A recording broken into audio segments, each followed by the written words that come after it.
Hi guys, আপনাদের সকলকে স্বাগত জানিয়ে আজকের ভিডিওটা শুরু করছি।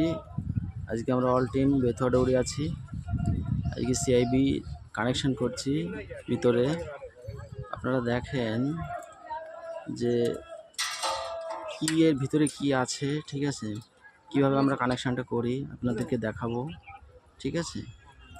এগুলো এখানে ট্রেন কোচ নাম্বার দেওয়া হয়, আপনাদেরকে সেটা আজকে দেখাবো কিভাবে এটাকে কানেকশান করানো হয়।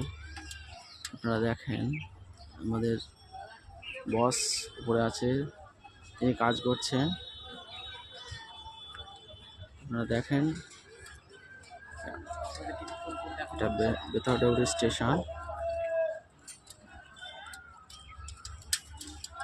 আপনারা দেখেন ভিতরটা, দেখলে বুঝতে পারবেন কীভাবে আমরা কাজটা করি।